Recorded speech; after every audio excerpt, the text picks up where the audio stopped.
ആയിക്കോട്ടെ.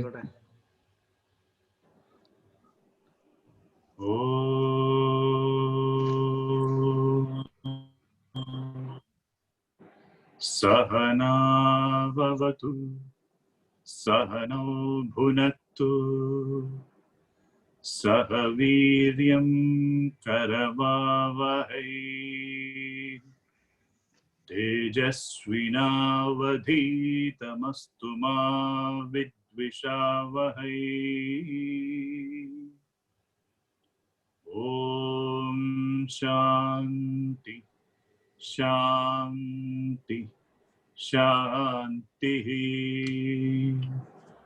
ഓം ശ്രീ ഗുരുഭ്യോ നമഃ. ഹരി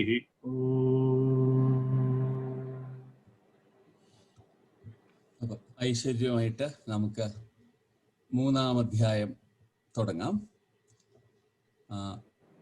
കഴിഞ്ഞ 2 അധ്യായങ്ങളിൽ ആദ്യത്തെ അധ്യായത്തിൽ അർജുനന്റെ വിഷാദം ആയിരുന്നു. അർജുനന്റെ യുദ്ധം ചെയ്യാനുള്ള ബുദ്ധിമുട്ടുകളും അതിന് അർജുനൻ സ്വയം ആ സമയത്തുള്ള തൻ്റെ മാനസികാവസ്ഥ വെച്ചിട്ടുള്ള ന്യായീകരണങ്ങളും, എന്തുകൊണ്ടാണ് യുദ്ധം ചെയ്യാൻ പാടില്ലാത്തത്. ഇപ്പൊ ഈ അർജുനൻ യുദ്ധം എന്നൊക്കെ പറയുമ്പോൾ നമ്മൾ തന്നെ നമ്മുടെ കർമ്മത്തിലേക്കുള്ള വിലങ്ങുതടിയായിട്ട് എന്ന് വിചാരിച്ചാൽ മതി.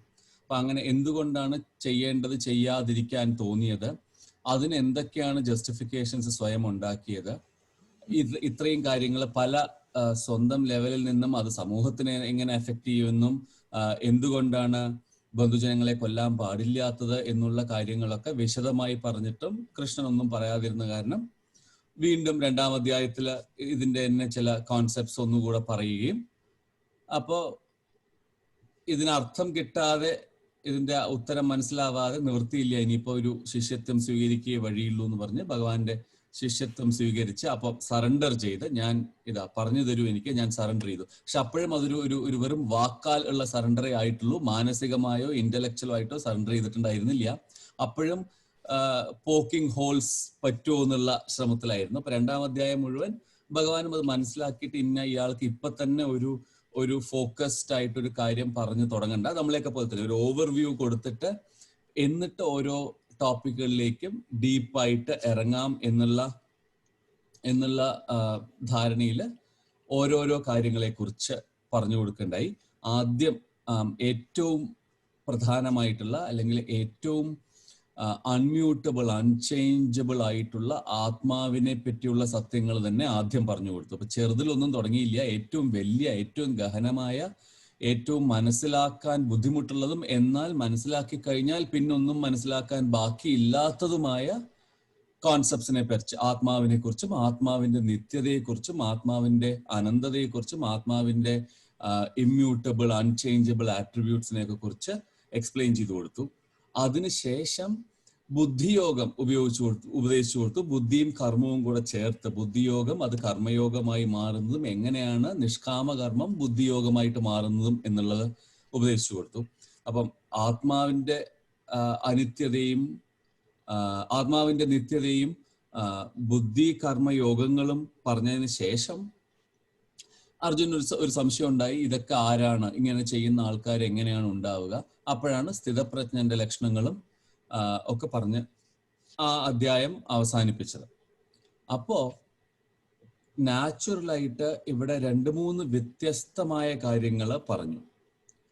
പ്രത്യേകിച്ച് ഒന്ന് പറഞ്ഞു, കർമ്മണ്യേവാധികാരസ്ഥേ മാ ഫലേഷു കഥാചന എന്ന് പറഞ്ഞ സമയത്ത് പറഞ്ഞു, കർമ്മം ചെയ്യാനേ നിനക്ക് അധികാരമുള്ളൂ, കർമ്മം നീ ചെയ്തു തന്നെ ആവണം, കർമ്മഫലങ്ങളിൽ അധികാരമില്ല എന്നുള്ളത്.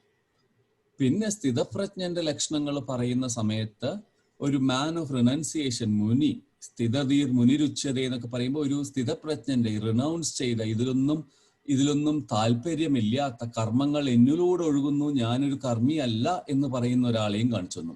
അപ്പൊ നാച്ചുറലി കൺഫ്യൂഷൻ ഉണ്ടാവും, ഏതാണ് പാത്ത്, കർമ്മം ചെയ്തുകൊണ്ടിരിക്കുന്നതാണോ പാത്ത്, അല്ല കർമ്മങ്ങളെയൊക്കെ ഉപേക്ഷിച്ച് സ്ഥിതപ്രജ്ഞത കൈവരിക്കുന്നതാണോ പാത്ത് എന്നുള്ളൊരു കൺഫ്യൂഷൻ അർജുനന് ഉണ്ടായി. അതിന്റെ പരിണത ഫലമാണ് ഈ ചാപ്റ്റർ മുഴുവൻ.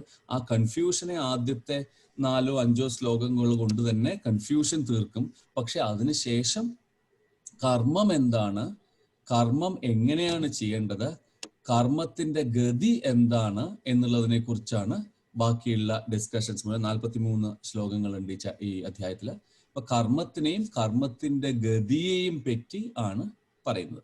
അപ്പൊ നമുക്ക് അതിന് മുമ്പായിട്ട് ജസ്റ്റ് ഒരു ഇൻട്രൊഡക്ഷൻ പോലെ കർമ്മം എന്താണ് എന്നൊന്ന് തിങ്ക് ചെയ്യണം. നമ്മൾ ചെയ്യുന്നതാണ്, നമ്മൾ എപ്പോഴും ചെയ്യുന്നത്, നമ്മൾ അറിയുന്നതൊക്കെയാണ്. പക്ഷെ അതിന്റെ ഒരു കർമ്മത്തിന്റെ ഗതി, അതിന്റെ ഒരു റൂട്ട് എന്താണെന്ന്. അപ്പൊ കർമ്മം എന്ന് പറയുന്നത് നമ്മൾ ചെയ്യുന്ന എന്തോ അത് കർമ്മമാണ്. അത് മനസ്സുകൊണ്ട് ചെയ്ത മാനസിക കർമ്മമായി, വാക്കുകൊണ്ട് ചെയ്ത വാചിക കർമ്മമായി, ശരീരം കൊണ്ട് ചെയ്ത ശാരീരിക കർമ്മമായി. അപ്പൊ എങ്ങനെ ചെയ്താലും കർമ്മം. അപ്പൊ ഒരു ചിന്ത പോലും കർമ്മമാണ്. അപ്പൊ കരണങ്ങൾ കൊണ്ട് ചെയ്യുന്നത് ആണ് കർമ്മം. കർമ്മം ചെയ്യാനുള്ള ഉപകരണമാണ്, അല്ലെങ്കിൽ കർമ്മം ചെയ്യാനുള്ള ഉപാധികളാണ് കരണങ്ങൾ. അപ്പൊ കരണം എന്ന് പറയുമ്പോൾ ജ്ഞാനേന്ദ്രിയങ്ങളും കർമ്മേന്ദ്രിയങ്ങളും ബാഹ്യകരണങ്ങളായി. ഇപ്പൊ നമ്മുടെ പുറമേക്ക് കാണുമ്പോൾ നമ്മളൊരു ജോലി ചെയ്യുന്നത് നമ്മുടെ ബാഹ്യകരണങ്ങളെ കൊണ്ടാണ്. നമ്മുടെ കൈകൊണ്ടോ കാലുകൊണ്ടോ അങ്ങനെ എന്തൊക്കെ ബാഹ്യകരണങ്ങളുണ്ടോ അതുകൊണ്ടാണ് നമ്മൾ പുറമേക്ക് കാണുന്ന ഒരു ജോലി ചെയ്യുന്നത്. ഇപ്പൊ ബാഹ്യകരണങ്ങൾ. നമ്മുടെ ഉള്ളിലെ ചിത്തവൃത്തി, നമ്മുടെ മനസ്സിന്റെ വ്യാപാരങ്ങൾ അന്ധകരണം, ഉള്ളിലുള്ളതാണ്. അപ്പൊ 2 തരത്തിലുള്ള കരണങ്ങളാണ് കർമ്മം ചെയ്യാൻ ഉപയോഗിക്കുക, ബാഹ്യകരണവും അന്ധകരണവും. ഇപ്പൊ എന്തിനെ കൊണ്ടാണ് ചെയ്യുന്നത് അതാണ് കരണം, കരണം ചെയ്യുന്നതാണ് കർമ്മം. അപ്പൊ അത് മനസ്സുകൊണ്ടായാലും ശരീരം കൊണ്ടായാലും വാക്കുകൊണ്ടായാലും 3 തരം കർമ്മങ്ങളാണ് പറയുക. മാനസിക കർമ്മം, വാചിക കർമ്മം, ശാരീരിക കർമ്മം. അത് ഒരു ലെവലില്. ഇനി വേറൊരു തലത്തിൽ വെച്ച് ചിന്തിച്ചു നോക്കിയാൽ എവിടെ നിന്നാണ് കർമ്മങ്ങൾ ഉത്ഭവിക്കുന്നത്, എവിടെ നിന്നാണ് ആക്ഷൻസ് ഒക്കെ ഉത്ഭവിക്കുന്നത്? ഏത് ആക്ഷനും ഉത്ഭവിക്കുന്നത് ഒരു തോട്ടിൽ നിന്നാണ്, ഒരു ചിന്തയിൽ നിന്നാണ്.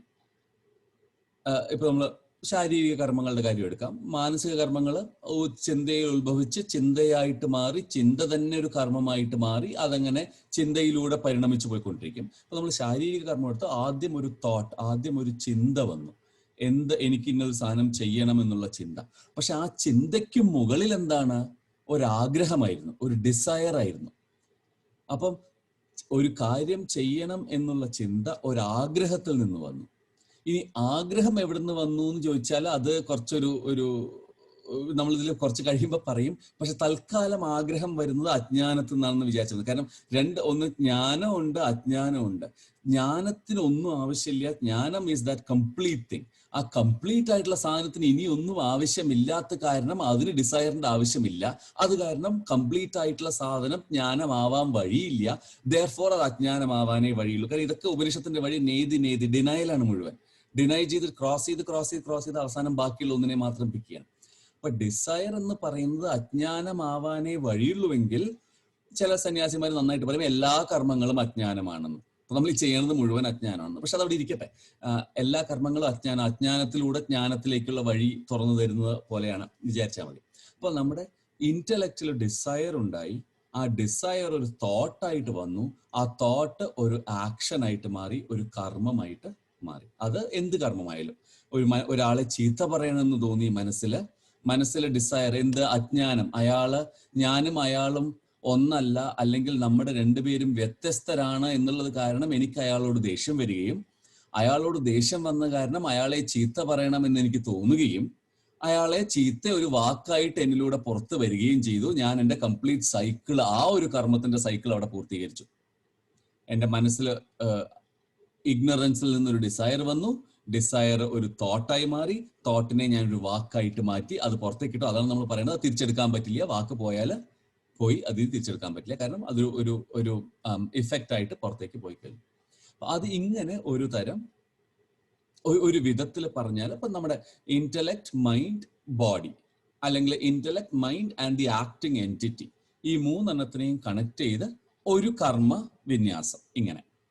ഇനി വേറൊരു വിധത്തിൽ കർമ്മത്തിനെ നോക്കുക, കുറച്ചുകൂടെ ബ്രോഡർ ആയിട്ട് കർമ്മത്തിനെ നമ്മൾ നോക്കുകയാണെങ്കിൽ, ഈ ചാപ്റ്ററിൽ ഇതൊക്കെ വരും.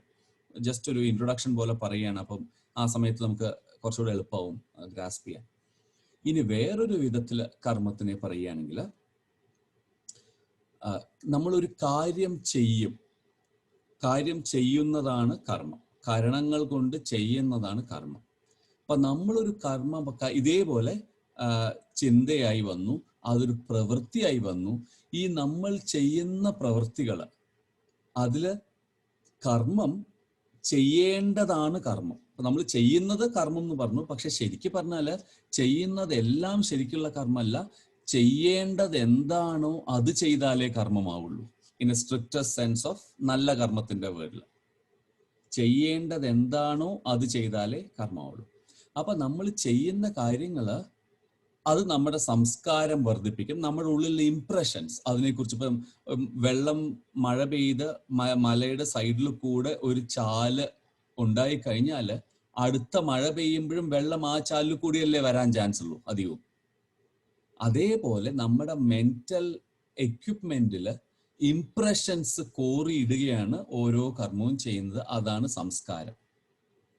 ആ സംസ്കാരങ്ങൾ വളർന്ന് വളർന്ന് ഒരു വാസനയായിട്ട്, അത് നമ്മുടെ ഒരു ഇൻബിൽഡ് ആയിട്ട് ഒരു വാസനയായിട്ട് മാറിയാൽ നിങ്ങൾ പിന്നെ ആ കർമ്മം ചെയ്യാനുള്ള അധികാരിയായിട്ട്, ആ കർമ്മം നിങ്ങൾക്കൊരു വാസനയായിട്ട് മാറി പിന്നെ അത് നിങ്ങൾ ആ കർമ്മം ചെയ്തേ നിങ്ങൾക്ക് പറ്റൂ എന്നുള്ളതായി. നമ്മൾ ചിലപ്പോൾ പറയില്ലേ, വേണ്ട വേണ്ട വിചാരിച്ചു എന്നാലും ചെയ്തു പോയി എന്ന്, അല്ലെങ്കിൽ വേണ്ട വേണ്ട എന്ന് വിചാരിച്ചു എന്നാലും പറഞ്ഞു പോയി. കാരണം അത് ഉള്ളിലുള്ള വാസനയാണ്. അപ്പൊ കർമ്മം, സംസ്കാരം, വാസന, ഉള്ളിലുള്ള വാസന വളർന്ന എന്ത് ചെയ്യും? വീണ്ടും ആ കർമ്മം ചെയ്യും. അപ്പൊ വാസന വീണ്ടും ഒരു കർമ്മം ചെയ്യും. കർമ്മം സംസ്കാരത്തിലേക്ക് വഴി നിൽക്കുന്നു, സംസ്കാരം വാസനയായി, ആ വാസന വീണ്ടും കർമ്മത്തിലേക്ക് വഴി നിൽക്കുന്നു, കർമ്മം സംസ്കാരമായി, സംസ്കാരം വാസന. ഇതാണ് കർമ്മത്തിന്റെ ഒരു ഗതി. ഭഗവാൻ തന്നെ പറയേണ്ട ഗഹന കർമ്മണോ ഗതി. കർമ്മത്തിന്റെ ഗതി കുറച്ച് കോംപ്ലിക്കേറ്റഡ് ആണ്, കുറച്ച് ഇൻഡെപ്ത് ആയിട്ട് മനസ്സിലാക്കേണ്ട കാര്യങ്ങളാണ്. അപ്പൊ ഇതാണ് കർമ്മത്തിന്റെ വേറൊരു വഴി. ഇത് കർമ്മ സൈക്കിൾ എന്ന് പറയുന്നത്. നമ്മൾ ചെയ്യുന്ന കാര്യങ്ങൾ നമ്മുടെ മനസ്സിൽ തന്നെ സംസ്കാരമായി രൂപപ്പെട്ട് അത് വാസനയായിട്ട് മാറും. ഇനി ചെയ്യുന്ന കാര്യങ്ങൾ കർമ്മം, ചെയ്യേണ്ട കാര്യങ്ങൾ, എന്ത് ചെയ്യണം അതാണ് കർമ്മം, എന്ത് ചെയ്യരുത് അത് വികർമ്മം, തെറ്റായ കർമ്മം. എന്ത് ചെയ്യണം കർമ്മം, എന്ത് ചെയ്യരുത് അത് വികർമ്മം. ഇനി ചെയ്യാതിരിക്കൽ എന്നൊരവസ്ഥയും കൂടിയുണ്ട്, അകർമ്മം. പക്ഷെ വ്യാവഹാരിക ലെവലിൽ നമ്മൾ ആ ഒരു അകർമ്മം ഇപ്പൊ വേണ്ട, അത് കുറച്ച് കഴിയുമ്പോൾ ഇനി വരും. പക്ഷെ ഇപ്പൊ ചെയ്യുന്നതും ചെയ്യാതിരിക്കേണ്ടതുമായിട്ട്, ഇപ്പൊ അർജുനന്റെ അല്ലെങ്കിൽ നമ്മുടെയൊക്കെ എന്ത് കർമ്മം നമ്മൾ ചെയ്യണം, എന്ത് ചെയ്യാതിരിക്കണം, ഈ രണ്ട് കാര്യങ്ങളാണ് ഈ കർമ്മത്തിന്റെ ഗതിയില് പ്രധാനം. അപ്പൊ ചെയ്യണം എന്നുള്ളതും ചെയ്യേണ്ടാത്ത കർമ്മങ്ങളും. അപ്പൊ ഒരു ലെവലിൽ ഞാൻ നേരത്തെ പറഞ്ഞ പോലെ intellect to mind to the reflected action, അത് വാചികമായാലും മാനസികമായാലും കായികമായാലും. രണ്ടാമത്തത് കർമ്മം നമ്മുടെ തന്നെ ഉള്ളിൽ ഉണ്ടാക്കുന്ന സംസ്കാരങ്ങളും ആ സംസ്കാരങ്ങൾ വഴി നമുക്കുണ്ടാവുന്ന വാസനകളും ആ വാസനകൾ മൂലം നമ്മൾ വീണ്ടും ചെയ്യുന്ന കർമ്മങ്ങളും, അതങ്ങനെ സൈക്കിൾ. അപ്പൊ ഇതിന് നല്ലൊരു എക്സാമ്പിൾ ഞാൻ പല ആചാര്യന്മാരും പറഞ്ഞു കേട്ടുള്ള എക്സാമ്പിളാണ്. ഇപ്പൊ ഈ നമ്മുടെ നാട്ടില് പണ്ട് വെള്ളമൊന്നും വരാത്ത ഗ്രാമങ്ങളിലൊക്കെ ഈ ഒരു മുനിസിപ്പാലിറ്റി പൈപ്പ് ഉണ്ടാവും, അല്ലെങ്കിൽ ഒരു പഞ്ചായത്ത് പൈപ്പ് ഉണ്ടാവും. അപ്പം രാവിലെ ആയ എല്ലാവരും കൂടെ കുടങ്ങൾ കൊണ്ട് പൈപ്പിന് മുന്നിൽ വെക്കും, അല്ലെ? പൈപ്പിന് മുന്നിൽ കുടങ്ങൾ കൊണ്ട് വെച്ചിട്ട് വെള്ളം വരുന്ന സമയത്ത് അത് വെച്ചിട്ട് എന്ത് ചെയ്യും? പൈപ്പിന് കുടങ്ങളെ വരിയായി നിന്നിട്ട് ആൾക്കാർ അവിടെ നിന്ന് കൂട്ടം കൂടി അവരുടെ മനോവ്യാപാരങ്ങളെ, സംസാരം, ഭൂമിയിൽ ചെയ്യേണ്ട കാര്യങ്ങളൊക്കെ പറയും. അവനവന്റെ കുടം നിറഞ്ഞു കഴിഞ്ഞാൽ പിന്നെ അവിടെ നിൽക്കില്ലല്ലോ, അത് എടുത്ത്, കാരണം കർമ്മം കഴിഞ്ഞു. എന്താ കർമ്മം? ചെയ്യേണ്ട കുടം കർമ്മം കഴിഞ്ഞു, പിന്നെ അതിനെ എടുത്ത് കൊണ്ടുപോയിട്ട് വീട്ടിൽ കൊണ്ട് ഒഴിച്ച് വീണ്ടും വന്നു വരി നിൽക്കാൻ. ആ കർമ്മ സൈക്കിളാണ്. വാസന കൊണ്ട് ഇതൊക്കെ വന്നിട്ട് വീണ്ടും എന്താ ചെയ്യുന്ന? വീണ്ടും ഇവിടെ കൂട്ടം കൂടി നിന്ന് സംസാരിക്കുകയാണ് അവനവന്റെ കുടം നിറയുന്നവരെ. അപ്പൊ ഈ സൈക്കിള് കംപ്ലീറ്റ് ചെയ്യുന്നവരെ ഇവിടെ ഉണ്ടായേ പറ്റൂ. ആ സമയത്ത് വാസനകളാൽ ബന്ധിതമായ കർമ്മങ്ങൾ ചെയ്തുകൊണ്ടിരിക്കും. അപ്പൊ ഇതാണ് കർമ്മം. ഇന്റലക്ട് വഴിക്കും, ഇന്റലക്റ്റിൽ നിന്ന് തുടങ്ങി മെന്റൽ ആൻഡ് ചെയ്യുന്ന കർമ്മങ്ങൾ, ആൻഡ് ദെൻ കർമ്മം, സംസ്കാരം, വാസന. ഇത് രണ്ട് വിധത്തിൽ കർമ്മങ്ങൾ. ഇനി ഇത് കർമ്മമേ ആയുള്ളൂ. അപ്പൊ ഈ ഒരു സൈക്കിളിൽ നമ്മൾ പെട്ടുകൊണ്ട് ഇരിക്കുകയാണ്. നമ്മളിങ്ങനെ ഓരോ പ്രാവശ്യം കർമ്മം ചെയ്തു, കുറേ നല്ല കാര്യങ്ങൾ ചെയ്തു, കുറേ മോശം കാര്യങ്ങൾ ചെയ്തു. നല്ല കാര്യങ്ങൾ ചെയ്തതിന്റെ വാസന ഉണ്ടായി. നല്ല കാര്യങ്ങൾ ചെയ്തപ്പോൾ ഞാൻ വിചാരിച്ചു ഞാനാണിത് ചെയ്തതെന്ന്. അപ്പൊ അതിനെക്കുറിച്ച് ഞാൻ അഹങ്കരിച്ചു. അതിന്റെ ഞാനാണ് കർത്താവ് എന്ന് ഞാൻ അഹങ്കരിച്ചു. ഈ കർമ്മത്തിന്റെ ഫലമൊക്കെ ഞാനാണ് അനുഭവിക്കുന്നത്. അപ്പൊ ഞാൻ അതിന്റെ ഭോക്താവായി. കർത്താവും ഭോക്താവുമായ ഞാൻ വളരെ സന്തോഷമായിട്ട് ഈ കർമ്മങ്ങളൊക്കെ അനുഭവിച്ചുകൊണ്ടിരുന്നു. ഈ കർമ്മത്തിന്റെ ഈ പ്രാരബ്ധത്തിന്റെ സമയം കഴിയുമ്പോൾ ദേഹം ഉപേക്ഷിക്കും, ദേഹം വീഴും. തിരിച്ചു വരുമ്പോഴും ഇതിന്റെ റെമനൻസ് കൊണ്ട്, ബാങ്ക് ബാലൻസ് കൊണ്ട് വീണ്ടും തിരിച്ചു വരുന്ന പോലെ വരും. ചെലവാക്കാൻ കഴിയാത്ത ഒരേ പൈസയാണത്. ചെലവാക്കാൻ കഴിയാതെ ഇങ്ങനെ ചുറ്റിക്കൊണ്ടിരിക്കും. ഇതാണ് കർമ്മഗതി. ഇതാണ് ഈ ചാപ്റ്ററിൽ കുറച്ചുകൂടെ വിശദമായിട്ട് പറയും. ഇതാണ് കർമ്മഗതി. ഇനി 2-ാം അധ്യായത്തിൽ ഒരു കണക്ഷൻ ഉണ്ടായിട്ടുണ്ട് ഇവിടെ. യോഗ കർമ്മസു കൗശലം എന്ന് പറഞ്ഞില്ലേ? ഇത് വെറും കർമ്മമേ ആയുള്ളൂ. ഇനി കർമ്മയോഗമാവണമെങ്കിൽ എന്ത് വേണം? കൗശലം വേണം, ഡെക്സ്റ്ററിറ്റി വേണം. എന്തിലാണ് ആ ഡെക്സ്റ്ററിറ്റി വേണ്ടത്? അതാണ് ഈ ചാപ്റ്റർ മുഴുവൻ. അപ്പൊ ആ ഒരു അതിന്റെ ഫിലോസോഫിക്കൽ ഡിസ്കഷൻ ത്രെഡ് എടുത്താൽ യോഗ കർമ്മസു കൗശലത്തിന്റെ എക്സ്പോസിഷൻ ആണ് ഈ കർമ്മയോഗം എന്നുള്ള അധ്യായം. യോഗ കർമ്മസു കൗശലം. യോഗ എന്ന് പറയുന്നത് കർമ്മത്തിലുള്ള കൗശലം തന്നെയാണ്. Yoga is dexterity in action എന്ന് ഭഗവാൻ 2-ാം അധ്യായത്തിൽ പറഞ്ഞത് അത് തന്നെയാണ് ഇവിടെ. അതെങ്ങനെ കൗശലമാവും? ആ കൗശലം എങ്ങനെ അപ്ലൈ ചെയ്യാം നമുക്ക്? How will you use that? ആ കൗശലത്തിനെ ഒരു ഉപാധിയാക്കിയിട്ട് ഈ കർമ്മത്തിന്റെ ചക്രത്തിൽ നിന്ന് എങ്ങനെ മോചനം നേടാം? ഈ കർമ്മത്തിന്റെ ചക്രത്തിനെ എങ്ങനെ ഭേദിക്കാം കൗശലത്തിനെ ഉപാധിയാക്കിയിട്ട് എന്നുള്ളതാണ് ഈ അധ്യായം മുഴുവൻ. അപ്പൊ കർമ്മം എന്നുള്ളത് നമുക്ക് ഒഴിച്ചുകൂടാനാവാത്തതാണ്. കർമ്മം ചെയ്തേ പറ്റൂ. കർമ്മം ഒരിക്കലും അവോയ്ഡ് ചെയ്യാൻ പറ്റില്ല. പക്ഷേ കർമ്മം കൗശലത്തോടെ ചെയ്തുകൊണ്ട് വെറും കർമ്മത്തെ എങ്ങനെ കർമ്മയോഗമാക്കാം? യോഗം എന്ന് പറഞ്ഞാൽ യോജിപ്പിക്കുക. ഈ കർമ്മം കൊണ്ട് എങ്ങനെ ജീവാത്മാവിനെയും പരമാത്മാവിനെയും, അല്ലെങ്കിൽ കർമ്മം കൊണ്ട് ഒരു ഹയർ പ്ലെയിനിലേക്ക് നമുക്ക് എങ്ങനെ ഉയരാൻ പറ്റും എന്നുള്ളതിൻ്റെ ഒരു എക്സ്പോസിഷനാണ് ഈ 2-ാമത്തെ അധ്യായം മുഴുവൻ. അപ്പൊ കർമ്മബന്ധനം എങ്ങനെ കിട്ടും? ഏത് കൗശലത്തിലൂടെയാണ് നിങ്ങൾക്ക് കർമ്മബന്ധനത്തിൽ നിന്നുള്ള മോചനം കിട്ടുക? ഏതിൽ നിന്നുകൂടെയാണ് കർമ്മം നിങ്ങളെ അൺഎഫക്റ്റഡ് ആയിരിക്കുക, കർമ്മം നിങ്ങളെ എഫക്റ്റ് ചെയ്യാതിരിക്കുക എന്നുള്ള ഒരു ഐഡിയയാണ് ഈ ചാപ്റ്റർ മുഴുവൻ. അപ്പൊ ഞാൻ കുറച്ചൊരു ഗഹനം എന്ന് പറയാനും പറ്റില്ല, കുറച്ചൊരു ഡിഫറെന്റ് ലെവൽസ് ഓഫ് കോൺസെപ്റ്റ്സ് കൂടെ കലർന്ന ഒരു ത്രെഡാണ്. അപ്പോൾ നമുക്ക് 2-3 ശ്ലോകങ്ങൾ ചെയ്തിട്ട് നമുക്ക് കൺഫ്യൂഷൻ ഉണ്ടെങ്കിൽ മാറ്റാൻ ഞാൻ നോക്കാം. എനിക്കും ഈ ഞാൻ പറഞ്ഞ പോലെ വായിച്ചും കേട്ടും വീണ്ടും വായിച്ചും അത്രയേ ഉള്ളൂ. ഇത് പഠിച്ചിട്ടേ ഉള്ളൂ, അറിവായിട്ടില്ല. അപ്പൊ അവിടെയാണ് ഈ പ്രശ്നം മുഴുവൻ. പഠിച്ചത് അറിവായി, രണ്ട് പ്രശ്നങ്ങളുണ്ട് ഇതിൽ. പഠിച്ചത് അറിവായി കഴിഞ്ഞാൽ പിന്നെ ഒന്നും പറയാനില്ല. അപ്പൊ ഒന്നും പറയാൻ പറ്റില്ല, പറയേണ്ട ആവശ്യം ഉണ്ടാവില്ല. ഇനി പഠിച്ചത് ശരിയായില്ലെങ്കിൽ പറയണത് തെറ്റാവും, അതൊരു പേടിയുണ്ട്. അപ്പൊ അതായിരുന്നു എനിക്ക് ആദ്യം വിനീഷും മണികണ്ഠനും പറഞ്ഞപ്പോൾ ആദ്യമുള്ള പേടി. അറിയോ എന്നുള്ളതിലുള്ള പഠിച്ചിട്ടുണ്ടോ എന്നുള്ളതിലുള്ള പ്രശ്നമായിരുന്നില്ല. അറിയോ എന്നുള്ള കാര്യം പോട്ടെ, അറിയില്ല എന്നുള്ളത് ഉറപ്പാണ്. അപ്പൊ അറിവായിട്ടില്ല. അറിവ് അനുഭൂതി ആയാലേ അറിവാവുള്ളൂ.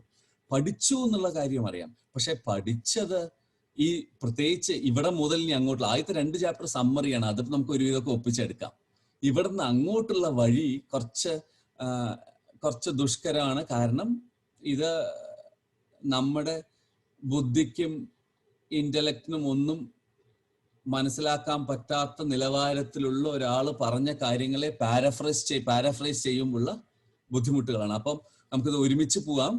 ചളിയും കുഴിയും ഒക്കെയാണ് ഈ വഴി നിറയെ. അപ്പൊ നമുക്ക് ഒരുവിധം ഇത് എനിക്ക് തന്നെ 2-ാമതും 3-ാമതും വായിക്കുമ്പോഴും, അതിനിപ്പം ഞാൻ കഴിഞ്ഞ ആഴ്ച കുറച്ച് സമയം കിട്ടിയപ്പോൾ സ്വാമി നിർമ്മലാനന്ദഗിരിയുടെ ഒരു കർമ്മയോഗം ചാപ്റ്റർ കണ്ടു. അതോടെ ഇനി ഞാൻ കുറച്ച് കാലത്തേക്ക് മൂപ്പരെ കേൾക്കുന്നില്ല. കാരണം മൂപ്പരെ കേട്ട് കഴിഞ്ഞാൽ പിന്നെ ഇതൊന്നും പറയാനും പഠിപ്പിക്കാനും പറ്റില്ല. അപ്പൊ ഇത് മുഴുവൻ കഴിഞ്ഞിട്ട് അദ്ദേഹത്തിലേക്ക് വന്ന പിന്നെ ഞാനിപ്പോൾ അങ്ങനെയുടെ സൗന്ദര്യലഹരിയും അങ്ങനത്തെ സാധനങ്ങളൊക്കെ ഉണ്ട്. അതൊക്കെ വളരെ മനോഹരമായിട്ടുണ്ട്. പക്ഷെ ഇത് കർമ്മയോഗം വളരെ കട്ടിയായിട്ട് നിങ്ങൾക്കൊന്നും മനസ്സിലാവില്ല എന്ന് മൂപ്പര് തുടങ്ങിയിട്ട് തന്നെയാണ് പറയണത്. മൂപ്പര് തന്നെ പറയണം നിങ്ങൾക്കൊന്നും മനസ്സിലാവില്ലെങ്കിൽ പിന്നെ നമ്മുടെ കാര്യമൊക്കെ ആലോചിക്കാനുണ്ടോ? പക്ഷെ ഇതിലേക്കുള്ള ശ്രമം ഇല്ലാതെ പറ്റില്ല. അപ്പൊ അവിടെയാണ് അർജുനും പറയുന്നത് ഇത് തന്നെയാണ്. അപ്പം ഗീതയുടെ സ്വരൂപം, ഭഗവത്ഗീതയുടെ സ്വരൂപം മനസ്സിലാക്കാനുള്ള ഒരു പ്രധാന ചവിട്ടുപടി തന്നെയാണ് ഇത്. പ്രത്യേകിച്ച് നമ്മളെ പോലെ ഡെയിലി നിത്യജീവിതത്തിൽ നിത്യകർമ്മങ്ങൾ ചെയ്ത് ജീവിക്കുന്നവർക്ക് ഇത് മനസ്സിലാക്കാനുള്ള ഒരു ചവിട്ടുപടി. കുറച്ച് ബുദ്ധിമുട്ടെന്നല്ല, ഒരു ഒരു ഒരു ലെവൽ കുറച്ച് മാറ്റി പിടിച്ച് വെറും ഒരു അണ്ടർസ്റ്റാൻഡിങ്ങിൽ മാത്രം ഒതുക്കാതെ ആക്ച്വലി ചെയ്ത് കാണിക്കൂ എന്ന് ഭഗവാൻ നമ്മളെ ചാലഞ്ചും കൂടെ ചെയ്യുന്നുണ്ട് ഈ ചാപ്റ്ററിൽ. വെറുതെ ഇത് ഇന്റലക്ച്വൽ ആയിട്ട് മനസ്സിലാക്കാതെ നീ ചെയ്ത് കാണിക്കൂ എന്നും കൂടെ പറയുന്നത്. അപ്പൊ ആ ഒരു കോൺഫ്ലുവൻസിലുള്ള ഒരു ചാപ്റ്ററാണ്. ഏത് വിധത്തിലാണ് കർമ്മം ചെയ്യേണ്ടത്, ഏത് കർമ്മമാണ് ചെയ്യേണ്ടത്, സത്യമായ കർമ്മം ഏതാണ്, അസത്യമായ അല്ലെങ്കിൽ അധാർമികമായ കർമ്മത്തിന്റെ ഫലം എന്താണ്, ഇതൊക്കെ വ്യക്തമായിട്ട് പറയുകയും ചെയ്തിട്ട് അവസാനം ഈ കർമ്മം ചെയ്യുന്ന ജോലി അതെങ്ങനെ ജ്ഞാനമായിട്ട് പരിണമിക്കും, അതെങ്ങനെ അൾട്ടിമേറ്റ് നോളജിലേക്ക് എത്തും എന്നും കൂടെ പറഞ്ഞു വെക്കുന്നത്. അപ്പൊ ഇതാണ് ഒരു ആമുഖമായിട്ട് ഇൻട്രൊഡക്ഷൻ പോലെ പറഞ്ഞു എന്ന് മാത്രം. പക്ഷെ ഇനിയും നമുക്ക് ഈ കോൺസെപ്റ്റ്സിലേക്ക് വരും. അപ്പൊ ഇപ്പം ഇത് തന്നെ എന്നോട് ഒന്നുകൂടെ പറയാൻ പറഞ്ഞാൽ എനിക്ക് പറയാൻ പറ്റിയെന്ന് വരില്ല, ഇതേപോലെ പറയാൻ പറ്റിയെന്ന് വരില്ല, അത് വേറെ എന്തെങ്കിലും ആയിപ്പോവും. പക്ഷെ അതാണ് ഭഗവത്ഗീതയുടെ ഒക്കെ ഒരു ഭംഗിയോ അത് തന്നെയാണ്. നിങ്ങൾ പഠിക്കും തോറും കൂടുതൽ കൂടുതൽ അറിയും തോറും നിങ്ങളുടെ തന്നെ വ്യാഖ്യാനങ്ങൾ മാറും, നിങ്ങളുടെ തന്നെ ചിന്താഗതികളും ചിന്താധാരണകളും ഒക്കെ മാറും. അപ്പൊ അർജുനൻ ചോദിക്കുകയാണ്, അർജുന ഉവാച ജായസി ചേൽ കർമ്മണസ്തേ മദാ ബുദ്ധിർജനാർദന തൽ കിം കർമ്മണി ഘോരേ മാം നിയോജയസി കേശവ. ഹേ ജനാർദന, കർമ്മണ ബുദ്ധി ജായസി തേ മദാ ചേൽ. കർമ്മണ ബുദ്ധി, കർമ്മണ ബുദ്ധി, കർമ്മത്തെക്കാൾ ബുദ്ധി, ജായസി തേ ശ്രേഷ്ഠം കൂടുതലാണോ, മദാ ചേൽ എന്നാണോ അങ്ങയുടെ അഭിപ്രായം? വളരെ സിമ്പിൾ ക്വസ്റ്റ്യൻ. കർമ്മത്തേക്ക് ബുദ്ധി എന്ന് ഇവിടെ ഉപയോഗിച്ചു. ജായസി ചേൽ കർമ്മണസ്തേ മദാ ബുദ്ധിർ ജനാർദന. ബുദ്ധി എന്ന് ഉപയോഗിച്ചു ജ്ഞാനം എന്നുള്ള അർത്ഥത്തിൽ. കർമ്മത്തെക്കാൾ നല്ലത് ജ്ഞാനയോഗമാണ് എന്നാണോ നിന്റെ അഭിപ്രായം കൃഷ്ണ? എങ്ങാനും if the answer would have been yes here, Bhagavad Gita would have been ended here. അതെ എന്ന് പറഞ്ഞാൽ താങ്ക് യു വെരി മച്ച്, ഞാനിതാ പോകുന്നു സന്യസിക്കാനോ ജ്ഞാനമാർഗത്തിനോ റിനൗൺസ്ഡ് ആയിട്ടോ ഇനി എനിക്ക് കർമ്മം ചെയ്യണ്ടല്ലോ എന്ന് പറഞ്ഞ് ഭഗവത്ഗീത ഇവിടെ അവസാനിച്ചേനെ. കൃഷ്ണ ആണെന്നും പറയുന്നില്ല, അല്ലാന്നും പറയുന്നില്ല. അപ്പൊ അത് വേറൊരു ടാക്ടിക്കൽ വേ ഓഫ് ആൻസറിങ്.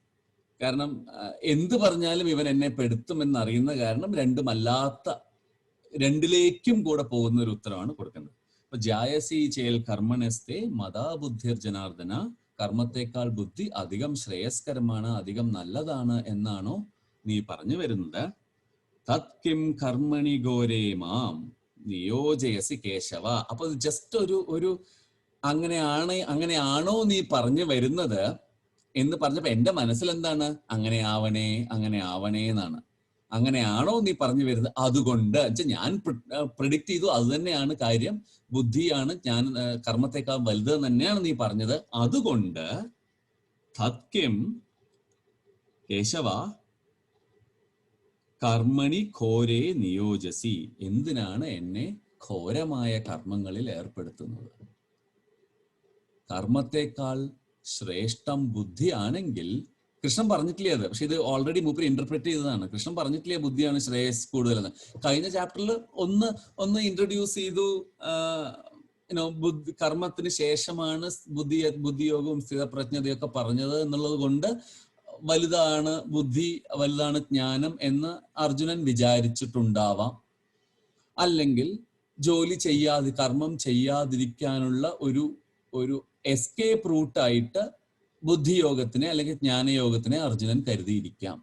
നമ്മൾ ചിലപ്പോൾ ചെയ്യുന്ന പോലെ, ഇതിപ്പോ എനിക്ക് പണിയെടുക്കണ്ട, എനിക്ക് ഈ ഹോംവർക്ക് ചെയ്യണ്ട. എൻ്റെ ക്ലാസ്സിൽ കുട്ടികൾ പറയാറുണ്ട്, I did not do the homework because I understood everything. Homework is to understand, right? I do homework because if I don't understand, I understood the entire problems, I am not doing the homework. അപ്പൊ അത് homework പക്ഷെ ശരിക്കും മനസ്സിലായിട്ടുണ്ടോ? ഇല്ല. Copy അടിക്കാനേ അറിയൂ, ഒരിക്കൽ കണ്ടത് വേറൊരു അതേപോലെ ചെയ്യാനേ അറിയൂ. പക്ഷെ അതല്ല കാര്യം, ചെയ്യാതിരിക്കാനുള്ള ഒരു എക്സ്ക്യൂസ് ആയിട്ട്. അപ്പൊ കർമ്മത്തെക്കാൾ ബുദ്ധി ശ്രേഷ്ഠമാണെങ്കിൽ എന്തിനാണ് ഇവിടെ ബുദ്ധി എന്നുള്ളതിന് ജ്ഞാനം എന്ന് പറയാം. അല്ലെങ്കിൽ കഴിഞ്ഞ ചാപ്റ്ററിന്റെ അവസാനം സമത്വബുദ്ധി, സ്ഥിതപ്രജ്ഞന്റെ ലക്ഷണമായിട്ട് സമത്വ ബുദ്ധിയാണ് പറഞ്ഞത് എന്ന് കാരണം ബുദ്ധി എന്നത് സമത്വ ബുദ്ധിയാണെന്ന് വിചാരിക്കും. ഏത് വഴിക്കായാലും വിരോധമില്ല. ജ്ഞാനമാണോ സമത്വ ബുദ്ധിയാണോ ഇതൊക്കെ ഇഫക്റ്റീവ്ലി ഒരേ സാധനങ്ങൾ തന്നെ. അപ്പൊ എന്തിനാണ് നീ എന്നെ ഇനി കഴിഞ്ഞിട്ടില്ല ഇത് ചോദിച്ചു. എന്നിട്ട് കൃഷ്ണനിട്ട് ഒരു പോയിന്ററും കൂടെ കൊടുക്കുകയാണ്, ഇത്ര നേരം കൂടെ പറഞ്ഞു ഒന്നും ശരിയായിട്ടില്ല എന്ന്. ഈ രണ്ടാമത്തെ ചാപ്റ്റർ 10-70 ശ്ലോകം നീ പറഞ്ഞുല്ലോ, what it all did to me. ഇത് ശരിക്കും നമ്മുടെ അവസ്ഥയാണ്. രണ്ടാമത്തെ അധ്യായം കഴിയുമ്പോൾ നമുക്കുണ്ടാവുന്ന ഒരു അവസ്ഥ തന്നെയാണ് വ്യാസൻ ഇവിടെ വരച്ചിട്ടിരിക്കുന്നത്. വ്യാമിശ്രേണേവ വാക്യേന ബുദ്ധിം മോഹയസീവ മേ തദേകം വദ നിശ്ചിത്യ യേന ശ്രേയോഹമവാപ്നുയാം. വ്യാമിശ്രേണേവ വ്യാഖ്യേന. വ്യാമിശ്രേണം പരിഭ്രമം ഉണ്ടാക്കുന്നത്, കോംപ്ലിക്കേറ്റ് ചെയ്യുന്നത്, കൺഫ്യൂസ് ചെയ്യുന്നത് എന്നൊക്കെ അർത്ഥത്തിൽ. കൺഫ്യൂസ് ചെയ്യുന്ന വാക്യങ്ങളെ കൊണ്ട് ബുദ്ധിം മോഹയസീവമേ, എന്നെ ഡെല്യൂഡഡ് ആക്കി നീ, എൻ്റെ ബുദ്ധിയെ നീ മോഹിപ്പിച്ചു. കൺഫ്യൂസ്ഡ് ആക്കുന്ന, പരിഭ്രമിപ്പിക്കുന്ന വാക്കുകളെ കൊണ്ട്. അതായത് പരിഭ്രമിപ്പിക്കുന്ന രണ്ട് അർത്ഥത്തിൽ എടുക്കാം. ഒന്ന്, ഞാൻ വിചാരിച്ചതൊന്നും അല്ലല്ലോ നീ പറഞ്ഞത്, അത് കാരണം എനിക്ക് വല്ലാത്ത പരിഭ്രമമായി, അത് കാരണം എനിക്ക് വല്ലാത്ത കൺഫ്യൂഷനായി. കാരണം ഞാൻ വിചാരിച്ചത് തന്നെയാണ് ഒരാൾ എന്നോട് പറയുന്നതെങ്കിൽ എനിക്കൊക്കെ മനസ്സിലായിട്ടുണ്ടല്ലോ ഓൾറെഡി, പിന്നെ എനിക്കൊരു പ്രശ്നമില്ലല്ലോ. പക്ഷെ ഞാൻ വിചാരിച്ചതല്ലാത്തതാണ് നീ പറഞ്ഞത് മുഴുവൻ എന്നുള്ളത് കൊണ്ടും ഇങ്ങനെയുള്ള വാക്കുകളെ കൊണ്ട് നീ എൻ്റെ ബുദ്ധിയെ മോഹിപ്പിക്കുന്നത് പോലെ തോന്നുന്നു. തദേകം വദ നിശ്ചിത്യ യേന ശ്രേയോഹം ആപ്നുയാം. യേന അഹം, എന്തിനാൽ ഞാൻ, യേന യാതൊന്നിനാൽ, അഹം ഞാൻ, ശ്രേയസിനെ പ്രാപിക്കുമോ, ശ്രേയോഹം ആപ്നുയാം, ശ്രേയസിനെ ഞാൻ പ്രാപിക്കുമോ, എന്തിനെ കൊണ്ട് ഞാൻ ശ്രേയസിനെ പ്രാപിക്കുമോ, തദേകം അത് തന്നെ, വദ നിശ്ചിത്യ അതിനെ ഒന്ന് ക്ലിയർ ആയിട്ട്, നിശ്ചയമായിട്ട്, ഡെഫിനിറ്റീവായിട്ട് പറഞ്ഞു തരൂ. ഇപ്പൊ കഴിഞ്ഞ പ്രാവശ്യം ഞാൻ ശിഷ്യനാണെന്ന് പറഞ്ഞ ഉടനെ എനിക്ക് ഒരു 70 ശ്ലോകത്തിന്റെ ഡിസ്കോഴ്സ് നീ തന്നു, അതിൽ നീ എല്ലാം ഉൾപ്പെടുത്തി. അതൊക്കെ കേട്ടതോടെ എനിക്ക് ഭയങ്കര കൺഫ്യൂഷനായി, എന്താണ് ചെയ്യേണ്ടതെന്ന് എനിക്ക് അറിയാതെയായി. ഇനി അറ്റ്ലീസ്റ്റ് എന്താണ് ചെയ്യേണ്ടത്, യാതൊന്നിനാൽ ഞാൻ ശ്രേയസ്സിനെ പ്രാപിക്കും. അതാണ് പ്രധാനമായിട്ട്. ഏന ശ്രേയോഹമാപ്നുയാം, എന്തിനാൽ ഞാൻ ശ്രേയസ്സിനെ പ്രാപിക്കുമോ. സി, അവിടെ ഒരു ചേഞ്ച് വന്നു. എന്ത് ഞാൻ ചെയ്യണമെന്ന് നീ പറഞ്ഞതാ എന്നല്ല പറഞ്ഞത്, എന്തിനാൽ ഞാൻ ശ്രേയസ്സിനെ പ്രാപിക്കുമോ. അപ്പൊ അത് ബുദ്ധിമുട്ടുള്ളതാണെങ്കിലും ഞാൻ ചെയ്തോളാം. അപ്പൊ ഒരു മോർ ഓഫ് എ സറണ്ടർ ഇപ്പൊ വരുന്നുണ്ട്. നേരത്തെ പറഞ്ഞു ഞാൻ നിന്റെ ശിഷ്യനാണ് പറഞ്ഞോളൂ എന്ന് പറഞ്ഞു, പക്ഷെ അതൊരു കംപ്ലീറ്റ് സറണ്ടർ ആയിരുന്നില്ല. അത് ഇത്രയും എനിക്ക് മനസ്സിലായില്ല, അതുകൊണ്ട് പറഞ്ഞു. ഇപ്പൊ പറയുന്നത് എനിക്ക് മനസ്സിലായില്ല, എനിക്ക് കൺഫ്യൂസ്ഡ് ആയി, എനിക്കിതിനെക്കുറിച്ച് അറിയണം. ശ്രേയസ് എനിക്ക് എന്താണോ തരിക, എന്തുകൊണ്ടാണോ എനിക്ക് ശ്രേയസ് വരിക, അത് നീ എനിക്ക് പറഞ്ഞു തരണം. അതായത് എൻ്റെ നല്ലതിന് എന്താണോ നീ എനിക്കിത് പറഞ്ഞു തരണം. ഇപ്പോ I am more of surrendering to you, കാരണം എനിക്കിത് പറഞ്ഞു തരാൻ നീയേ ഉള്ളൂ. അപ്പൊ ഇത് ഭഗവാന് ഒരു ഒരു ഒരു ഒരു ഹിന്റ് കിട്ടി. കുറച്ചുകൂടെ നെക്സ്റ്റ് ലെവൽ ഓഫ് അണ്ടർസ്റ്റാൻഡിങ്ങിലേക്ക് പോവാൻ ഈ ശിഷ്യന് പറ്റിയിട്ടുണ്ട്. പിന്നെ അത് കാരണം ഈ ചാപ്റ്ററിൽ യുദ്ധം എന്നുള്ള കോണ്ടെക്സ്റ്റിൽ അപ്പോൾ അർജുനൻ ചെയ്യേണ്ടതായ കർമ്മങ്ങളെക്കുറിച്ച്, എന്താണ് ശ്രേയസ്കരം എന്ന് പറഞ്ഞിരുന്നല്ലേ പറഞ്ഞത്, ഇപ്പോ നിനക്ക് ശ്രേയസ്കരമായത് പറഞ്ഞു കൊടുക്കണം എന്ന് കൃഷ്ണന് തോന്നി എന്നുള്ളതിന്റെ ഉദാഹരണമാണ് അപ്പോൾ ശ്രേയസ്കരമായ കർമ്മത്തിനെ കുറിച്ച് പറഞ്ഞത്. ഇനി എന്താണ് ശ്രേയസ്കരം അൾട്ടിമേറ്റ് ആയിട്ട് എന്ന് പറഞ്ഞു കൊടുക്കണമായിരുന്നുവെങ്കിൽ ചിലപ്പോൾ ഇപ്പൊ തന്നെ ജ്ഞാനയോഗം ഉപദേശിച്ചേനെ. പക്ഷെ അവിടെയാണ് കൃഷ്ണന്റെ അല്ലെങ്കിൽ നല്ലൊരു ഗുരുവിന്റെ മഹത്വം.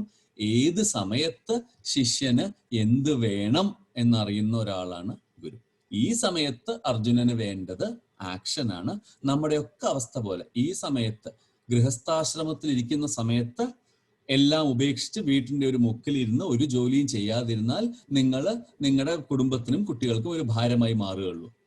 ഗൃഹസ്ഥാശ്രമി ആയിരിക്കുന്നിടത്തോളം കാലത്ത് പറയാം, ഞാൻ ജ്ഞാനത്തിനെ തേടുകയാണ്, അന്തിമമായ ജ്ഞാനം അവിടെയാണ്, ഞാൻ ആ വഴിക്കാണ് പോകുന്നത്. പക്ഷെ നിങ്ങൾ effectively you are renouncing your duties.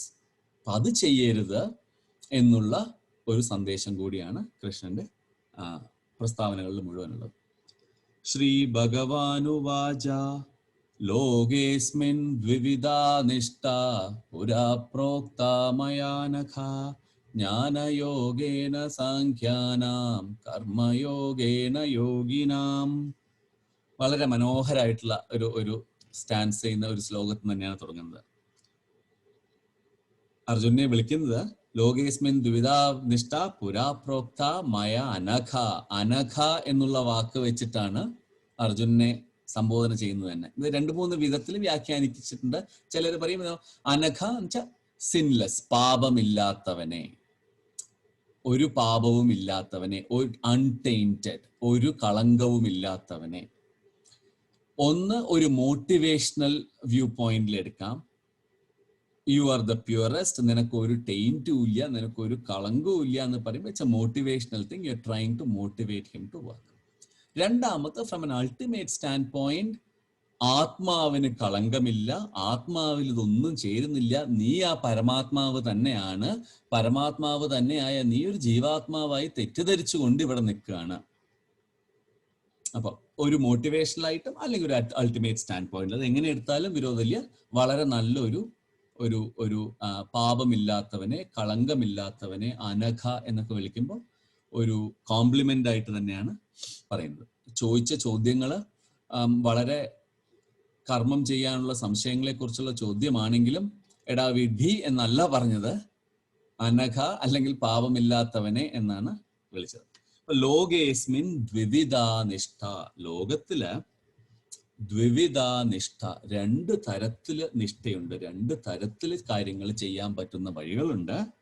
പുരാ പ്രോക്ത മയാനഘ, ഇത് ഞാൻ തന്നെ പറഞ്ഞിട്ടുള്ളതാണ്. ഞാൻ നേരത്തെ പറഞ്ഞിട്ടുള്ളതാണ്. ജ്ഞാനയോഗേന സാഖ്യാനാം കർമ്മയോഗേന യോഗിനാം. യോഗികൾക്ക് കർമ്മയോഗവും സാഖ്യന്മാർക്ക് ലോജിക്കലായിട്ട് കാര്യങ്ങൾ കാണുന്നവർക്ക് ജ്ഞാനയോഗവും എന്നാണ് ഉദ്ദേശം. പക്ഷെ ഇവിടെ 2 കോൺഫ്ലിക്റ്റിലല്ല, 2 പാരലൽ പാത്സും അല്ല, 2 സീരിയൽ പാത്താണ്. ജ്ഞാനയോഗേന സാഖ്യാനാം, ലോജിക്കലായിട്ട് ചിന്തിക്കുന്നവർക്ക് സാഖ്യവും, ലോജിക്കലായിട്ട് അല്ലെങ്കിൽ ഈ ആത്മാവിനെ കുറിച്ച് ഉയർന്ന നിലവാരത്തിൽ ചിന്തിക്കാൻ പ്രാപ്തിയുള്ളവർക്ക്. എപ്പോൾ ചിന്തിക്കാൻ പ്രാപ്തി വരും? മനസ്സിന്റെ വ്യാപാരങ്ങളൊക്കെ അടങ്ങി സ്ഥിതപ്രജ്ഞ ലക്ഷണത്തിൽ എത്തിയാൽ നിങ്ങൾക്കത് വരും. പക്ഷേ മനസ്സിന്റെ വ്യാപാരങ്ങളൊക്കെ എങ്ങനെ അടങ്ങും? നല്ല കർമ്മങ്ങൾ കൊണ്ടേ അത് അടക്കാൻ പറ്റൂ. അപ്പൊ ഇത് സീരിയലാണ്. പാത്ത് ഓഫ് ആക്ഷൻ കൊണ്ട് മാത്രമേ മൈൻഡ് പാസിഫൈഡായി, മൈൻഡ് പ്യൂരിഫൈഡായി അൾട്ടിമേറ്റ് ജ്ഞാനം അക്സെപ്റ്റ് ചെയ്യാനുള്ള ഒരു സ്ഥിതിയിലേക്ക് എത്തുള്ളൂ. അങ്ങനെ അക്സെപ്റ്റ് ചെയ്യാനുള്ള ഒരു സ്ഥിതിയിലേക്ക് എത്തിയ സ്ഥിതപ്രജ്ഞനാണ് നീ എങ്കിൽ ജ്ഞാനയോഗവും, അല്ല നിന്നെ പോലെ മനസ്സ് കലുഷിതമായി ചെയ്യുന്ന പ്രവൃത്തികളെ കുറിച്ച് കൺഫ്യൂഷനും മോഹവും ഉള്ള സ്റ്റേജിലാണെങ്കിൽ കർമ്മയോഗവും വേണം. നമുക്ക് കർമ്മയോഗം ചെയ്തേ തീരൂ. കർമ്മയോഗത്തിലൂടെ സ്ഥിതപ്രജ്ഞത നേടിക്കഴിഞ്ഞാൽ പിന്നെ ജ്ഞാനയോഗം ആ വഴി, ജ്ഞാനത്തിന്റെ വഴി തനിയെ തുറന്നു കിട്ടിക്കോളും. അപ്പൊ അവിടെയാണ് 2 പ്രകാരത്തിലുള്ള നിഷ്ഠ ഞാൻ നേരത്തെ തന്നെ പറഞ്ഞിട്ടുണ്ട്. ഇതാണ് സീരിയലാണ്, 2 കോംപ്ലിമെന്ററി ആണ്, പാരലൽ പാത്ത്. ചിലപ്പം ചിലർ പറയുന്നത് path of action, path of knowledge, ഒന്നിൽ കൂടെ പോവാം അല്ലെങ്കിൽ വേറൊന്നിൽ കൂടെ പോവാം. ഇത് അല്ലെങ്കിൽ ഓർ എന്നുള്ള പ്രശ്നമില്ല. പാത്ത് ഓഫ് ആക്ഷനിൽ കൂടിയേ നമ്മൾ ജീവിതത്തിൽ നമ്മുടെ ഇപ്പം വ്യാവഹാരിക ലോകത്ത് വ്യവഹാരങ്ങൾ ചെയ്തുകൊണ്ടിരിക്കുമ്പോൾ പാത്ത് ഓഫ് ആക്ഷനിൽ കൂടെ, നിഷ്കാമ കർമ്മത്തിലൂടെ മാത്രമേ ജ്ഞാനമാർഗത്തിലേക്ക് എത്താൻ പറ്റു തന്നെയുള്ളൂ. അപ്പൊ കർമ്മം പ്രധാനമായ ഒരു അംശമാണ്. കോൺടെംപ്ലേറ്റീവ് സ്റ്റേറ്റ് വരണമെങ്കിൽ മൈൻഡ് ക്വയറ്റ് ആവണം. മൈൻഡ് ക്വയറ്റ് ആവണമെങ്കിൽ കർമ്മങ്ങൾ കൊണ്ട് പ്യൂരിഫൈ ചെയ്യണം. ഈ കർമ്മം എന്ന് പറയുമ്പോൾ വേദകാലത്ത് വേദിക് ലിറ്ററേച്ചറിൽ റിച്വൽസിനെയാണ് കർമ്മം എന്ന് പറഞ്ഞത്. അതുകൊണ്ടാണ് വേദങ്ങളുടെയൊക്കെ ആദ്യത്തെ ഭാഗത്തിനെ കർമ്മകാന്ഡം എന്ന് പറഞ്ഞത്. കാരണം അത് മുഴുവൻ റിച്വൽസ് ആണ്. പക്ഷെ കൃഷ്ണൻ ഇപ്പൊ പറയുന്നത് വേദകാലം കഴിഞ്ഞ് കുറച്ചുകൂടെ ഉള്ള കാലാണ്, കാര്യങ്ങൾ മാറി. റിച്വലിസ്റ്റിക് മാത്രമല്ല കർമ്മങ്ങൾ, അവനവന് ചെയ്യാനുള്ളതും നിത്യകർമ്മങ്ങളും നൈമിത്തിക കർമ്മങ്ങളും അങ്ങനെയുള്ള കർമ്മങ്ങൾ കൂടെ വന്നത് കാരണം അതിന്റെ എക്സ്പ്ലനേഷൻ കുറച്ച് ഡിഫറെന്റ് ആണ്. അപ്പം റിച്വൽസ് എന്നുള്ളത് മാത്രമല്ല, ഇത് നമ്മൾ ചെയ്യേണ്ട കാര്യങ്ങളൊക്കെ. അപ്പൊ പാത്ത് ഓഫ് ആക്ഷൻ, നമ്മൾ ഈ ചെയ്യുന്ന karmam is not a means to an end, but a preparation to receiving the ultimate knowledge. കർമ്മം എന്നുള്ളത് ഒരു പ്രിപ്പറേഷനാണ്, ജ്ഞാനം ലഭിക്കാനുള്ള ഒരു പ്രിപ്പറേഷനാണ്. അപ്പൊ അതാണ് ദ്വിവിധാനിഷ്ഠ എന്ന് പറഞ്ഞുകൊണ്ട് ഉദ്ദേശിച്ചത്. ന കർമ്മണാമനാരംഭാത് നൈഷ്കർമ്മ്യം പുരുഷോഷ്ണുതേ ന ച സന്യസനാദേവ സിദ്ധിം സമധി ഗച്ഛതി. ഇത് കുറേ നേരം ധാരാളം ആചാര്യന്മാര് വളരെയധികം നീളം പറയുന്ന ഒരു കൂടുതൽ ഡിസ്ക്രൈബ് ചെയ്യുന്ന ഒരു ശ്ലോകമാണിത്. ന കർമ്മണാം അനാരംഭാം, കർമ്മണാം അനാരംഭാത്, കർമ്മ ആരംഭം തുടങ്ങുക, അനാരംഭ തുടങ്ങാതിരിക്കുക, തുടങ്ങാതിരിക്കുക എന്ന് പറഞ്ഞാൽ ചെയ്യാതിരിക്കുക. അപ്പം ന കർമ്മണ അനാരംഭാത്, കർമ്മം ചെയ്യാതിരിക്കുന്നതിൽ നിന്ന്. ഓക്കെ, അപ്പൊ ഡബിൾ, രണ്ട് നെഗറ്റീവാണ്. കർമ്മം ചെയ്യാതിരിക്കുന്നതിൽ നിന്ന് നൈഷ്കർമ്മ്യം, ന നൈഷ്കർമ്മ്യം പുരുഷോഷ്ണുതേ, നൈഷ്കർമ്മ്യം നിഷ്കർമ്മം എന്നുള്ള ഫലം അനുഭവിക്കുന്നില്ല. അപ്പൊ നമ്മൾ നേരത്തെ ഞാൻ പറഞ്ഞു കർമ്മമുണ്ട്, വികർമ്മമുണ്ട്, ഇനിയിപ്പോ ഇവിടെ നൈഷ്കർമ്മ്യതയുടെ ഫലം അനുഭവിക്കണില്ല എന്ന് പറയുന്നത്. ഈ നൈഷ്കർമ്മ്യം എന്ന് പറഞ്ഞാല് ഒരു സ്ഥിതപ്രജ്ഞൻ കർമ്മം ചെയ്തുകൊണ്ടിരിക്കുകയാണെങ്കിലും ഞാനല്ല ചെയ്യുന്നത്, ഞാനല്ല അനുഭവിക്കുന്നത്, ഇതൊന്നും ഞാനല്ല, എന്നിലൂടെ കർമ്മങ്ങൾ ഒഴുകുന്നതേയുള്ളൂ, ഇതൊരു പ്രസാദ ബുദ്ധി നമ്മൾ നേരത്തെ പറഞ്ഞില്ലേ കഴിഞ്ഞ ചാപ്റ്ററിൽ. പ്രസാദ ബുദ്ധിയുടെ ഗ്രേസിന്റെ ബഹിർസ്ഫുരണങ്ങളാണ് എന്നുള്ള ആ മനസ്സിലാവലാണ് നൈഷ്കർമ്മ്യം. അപ്പൊ നിഷ്കാമ കർമ്മം നൈഷ്കർമ്മ്യം എന്ന ഒരു എളുപ്പത്തിൽ വേണമെങ്കിൽ അങ്ങനെ പറഞ്ഞു വയ്ക്കാം. കർമ്മം ചെയ്യാതിരിക്കുന്നുണ്ട്. So renouncing your duty or running away from your duty does not give you the effect of a നൈഷ്കർമ്മ്യം. കർമ്മം ചെയ്യാതിരിക്കുക എന്നുള്ള ആ മെന്റൽ സ്റ്റേറ്റിന്റെ അതിന്റെ ഇഫക്റ്റ് തരുന്നില്ല. നച സന്യസനാദേവ സിദ്ധിം സമധി അധിഗച്ഛതി. സന്യാസം കൊണ്ട് മാത്രം, സന്യാസം എന്നിവിടെ ഉദ്ദേശിക്കുന്നത് റിനൗൺസിയേഷൻ. എന്തിന്റെ റിനൗൺസിയേഷൻ? കർമ്മത്തിന്റെ റിനൗൺസിയേഷൻ. അപ്പൊ സന്യാസം എന്ന് പറയുമ്പം സന്യാസി ആയിട്ട് പോവുക എന്നുള്ളതല്ല ഉദ്ദേശിക്കുന്നത്. ഇവിടെ ഉദ്ദേശിക്കുന്നത് കർമ്മത്തെ ഉപേക്ഷിക്കുന്നത്. സന്യാസം വെച്ചാൽ കാമ്യാനാം കർമ്മണാം നാസം, കാമ്യമായിട്ടുള്ള ഡിസൈറബിൾ ആയിട്ടുള്ളതും കർമ്മങ്ങളെയും ഒക്കെ ഉപേക്ഷിക്കുകയാണ് സന്യാസം എന്നാണ് ഭഗവത്ഗീത തന്നെ സന്യാസത്തിന്റെ ഡെഫിനിഷൻ ആയിട്ട് പറഞ്ഞിരിക്കുന്നത്. അപ്പൊ ഇവിടെ സന്യാസം എന്ന് പറയുന്നത് കർമ്മസന്യാസം, കർമ്മത്തിനെ ഉപേക്ഷിക്കുക എന്നുള്ളത് കർമ്മത്തിനെ ബാഹ്യമായ ത്യാഗം കൊണ്ട് മാത്രം, ചെയ്യാതിരിക്കൽ എന്നുകൊണ്ട് മാത്രം സിദ്ധിം ന സിദ്ധിം സമധി ഗച്ഛതി, സിദ്ധി അല്ലെങ്കിൽ മോക്ഷം, സമാധി, സ്ഥിതപ്രജ്ഞത ഉണ്ടാവുന്നില്ല. അപ്പൊ എഗെയിൻ ചെയ്യണം, ചെയ്തേ പറ്റൂ എന്നുള്ളത്. അപ്പൊ നിഷ്കർമ്മത എന്ന് മനസ്സുകൊണ്ടും വാക്കുകൊണ്ടും ഇന്റലക്ട് കൊണ്ടും ഒന്നും കർമ്മം ചെയ്യാതിരിക്കുക എന്നുള്ള അവസ്ഥ വെറുതെ. അപ്പൊ ആ ഒരു എക്സോൾട്ടഡ് സ്റ്റേറ്റ് ഓഫ് യോഗി കർമ്മം ചെയ്യാതിരിക്കുന്നത് കൊണ്ട്, അല്ലെങ്കിൽ ഇപ്പൊ കാരണം അർജുനൻ നേരത്തെ ചോദിച്ചല്ലോ ഞാൻ പോയി സന്യസിച്ചോട്ടെ എന്ന്, ഇവരെയൊക്കെ കൊല്ലുന്നതിനേക്കാളും നല്ലത് എനിക്ക് പോയി സന്യസിക്കുകയല്ലേ. അപ്പൊ അതിനും കൂടിയുള്ള ഉത്തരവാണ് ഈ വെറുതെ കർമ്മം ഉപേക്ഷിച്ചിട്ടിട്ട് ഇവിടുന്ന് പോകുന്നത് സന്യാസമാവില്ല, അല്ലെങ്കിൽ ആ സന്യാസം മോക്ഷത്തിന് കാരണമാവില്ല. അപ്പൊ അങ്ങനെ ചെയ്തിട്ട് കാര്യമില്ല. ഇതൊക്കെ കണക്റ്റഡ് ആണ്. എല്ലാം നേരത്തെ ചോദിച്ച ചോദ്യങ്ങളും അർജുനന്റെ നേരത്തെയുള്ള മനോവ്യാപാരങ്ങളെയൊക്കെ കണക്ട് ചെയ്തുകൊണ്ട് പറയാണ്. അപ്പൊ ഇവിടെ ന കർമ്മണാം അനാരംഭാത് നൈഷ്കർമ്മ്യം പുരുഷോഷ്ണുതേ ന ച സന്യസനാദേവ സിദ്ധിം സമധിം അഗച്ഛതി. കർമ്മം ഉപേക്ഷിക്കുന്നത് കൊണ്ട് മാത്രം, അല്ലെങ്കിൽ കർമ്മത്തിനെ സന്യസിക്കുന്നത് കൊണ്ട്, കർമ്മത്തിനെ ന്യാസിക്കുന്നത് കൊണ്ട്, കർമ്മത്തിനെ ഉപേക്ഷിക്കുന്നത് കൊണ്ട് മാത്രം മോക്ഷത്തിനെയോ പരമമായ ഗതിയോ പരമമായ ജ്ഞാനത്തെയോ പ്രാപിക്കുന്നില്ല. അതിന് ധാരാളം വേറെ സ്റ്റെപ്പുകൾ ഉണ്ട്.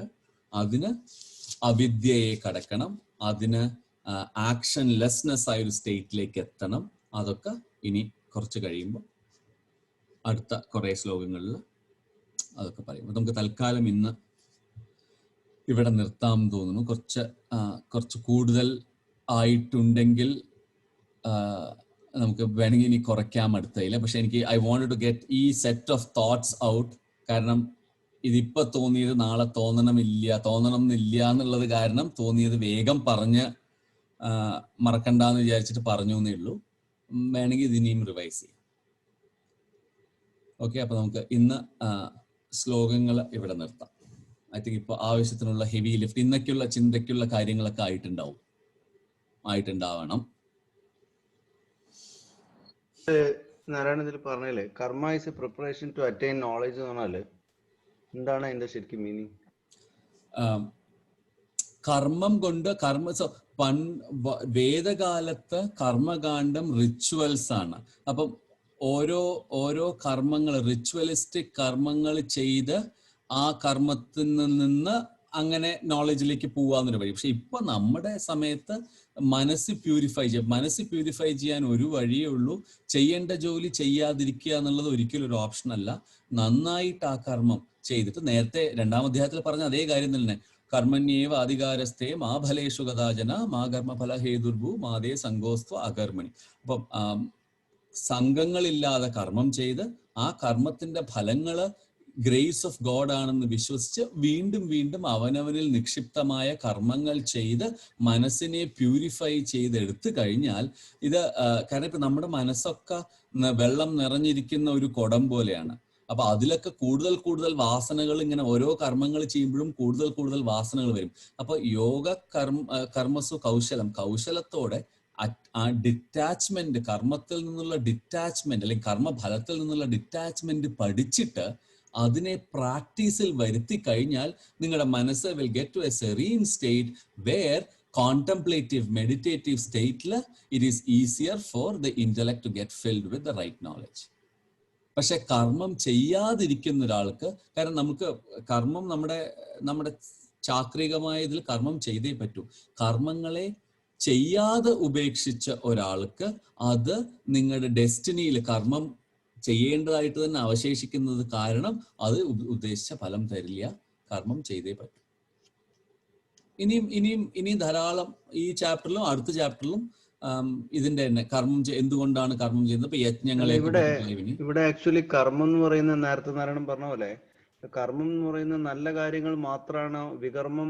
കർമ്മവും വികർമ്മവും എന്ന് പറയുമ്പോൾ കർമ്മം എന്ന് ഇവിടെ മുഴുവനും ഉദ്ദേശിക്കുന്നത് നല്ല കാര്യങ്ങൾ മാത്രമാണ്. ഇപ്പൊ നമ്മളൊരു ചീത്ത പ്രവൃത്തി ചെയ്യുകയാണെങ്കിൽ അത് കർമ്മം അല്ല, അത് വികർമ്മമാണെന്നാണോ?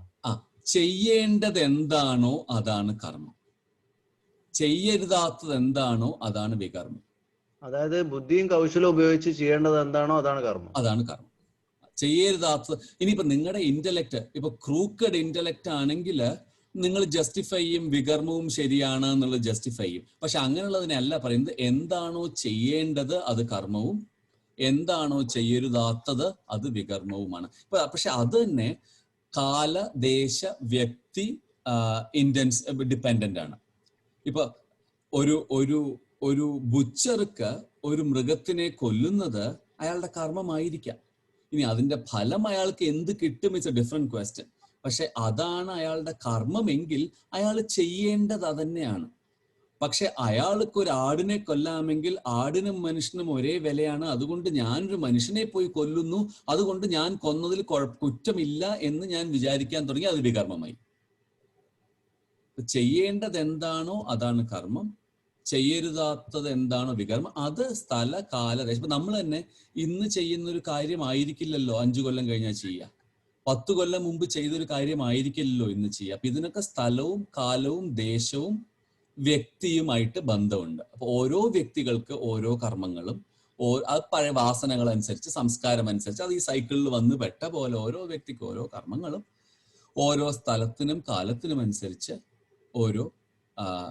ഓരോ കർമ്മങ്ങളുണ്ട്.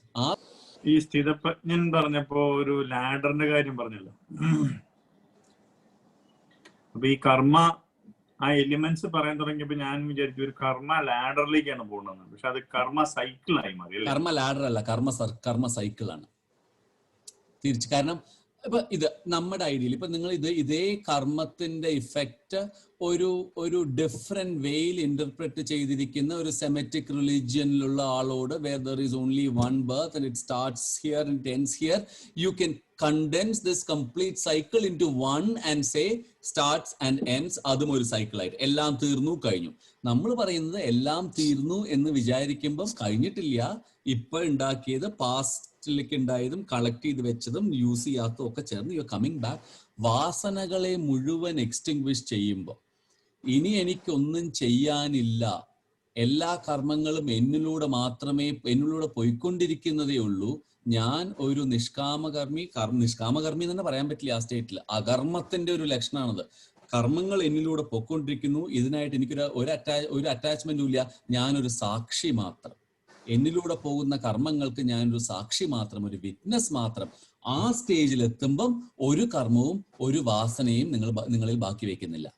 അങ്ങനെ കർമ്മങ്ങൾ വാസനകൾ ഒന്നും ബാക്കി വെക്കാത്ത സ്റ്റേറ്റിൽ അല്പം കൂടെ കർമ്മം ബാക്കി ഉണ്ടെങ്കിൽ അത് തീർന്നു പോയി കഴിഞ്ഞാൽ പിന്നെ ഈ സൈക്കിൾ ഓഫ് കർമ്മ കഴിഞ്ഞു.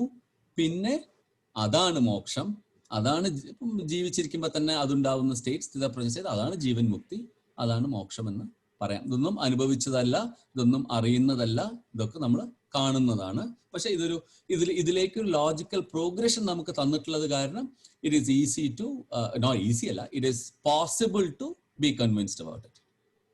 സ്റ്റേറ്റില് അർജുനൻ എന്നുള്ളൊരു സിംബോളിസത്തിനെ അവിടെ കൊണ്ട് വെച്ചതും ആ സിംബോളിസത്തിനെ നമ്മളായിട്ട് താതാത്മ്യം പ്രാപിച്ചാൽ അയാൾക്കുള്ള കൺഫ്യൂഷൻ ഒക്കെ തന്നെയല്ലേ എനിക്കും എൻ്റെ ജീവിതത്തിൽ എന്ന് തോന്നാനുള്ള ഒരവസരവുമായി.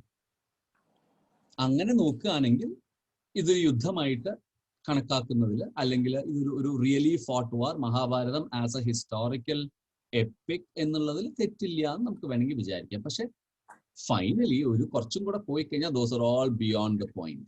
ഇതിലൊന്നും ഒരു അർത്ഥം. അവിടെ നടന്നാലെന്ത്, നടന്നില്ലെങ്കിൽ എന്ത്, യുദ്ധം ചെയ്താലെന്ത്, ചെയ്തില്ലെങ്കിൽ എന്ത്, അർജുനൻ ഉണ്ടായിട്ടുണ്ടെങ്കിൽ എന്ത്, കൃഷ്ണൻ ഉണ്ടായിട്ടുണ്ടെങ്കിൽ എന്ത്, ഇതൊന്നും ഒരു പ്രശ്നമേ അല്ല എന്നുള്ള അവസ്ഥയിലേക്ക്. ശ്രീരാമകൃഷ്ണ,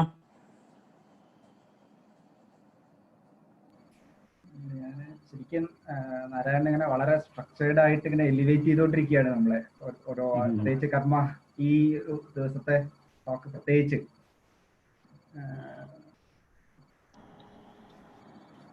എന്താ പറയാ, ഈ ദിനീഷ് ചോദിച്ചതുപോലെ കർമ്മം ഇതിൽ തന്നെ ശരിക്കും 4ാമത്തെ ശ്ലോകത്ത് പറയുന്നല്ലോ, ഈ ഇന്ന കർമ്മണ മനാരംഭ നൈഷ്കർമ്മ്യം പുരുഷോസ്തി. അപ്പൊ ഈ നൈഷ്കർമ്മ്യത്തെ പ്രാപിക്കുന്നില്ല എന്ന് പറയുമ്പോൾ പ്രാപിക്കപ്പെടേണ്ടത് അതാണ് എന്ന് അവിടെ പറഞ്ഞു വെക്കുന്നുണ്ട്. നൈഷ്കർമ്മ്യമാണ് നമുക്ക് അൾട്ടിമേറ്റ്ലി വേണ്ടത്. പക്ഷെ നമ്മൾ കരുതുന്നത് പോലെ കർമ്മം ചെയ്യാതിരിക്കുന്നതിലൂടെ അവിടെ എത്താൻ പോകുന്നില്ല, അങ്ങനെ ഒരു തെറ്റിദ്ധാരണ വേണ്ട എന്നാണല്ലോ അവിടെ പറയുന്നത്.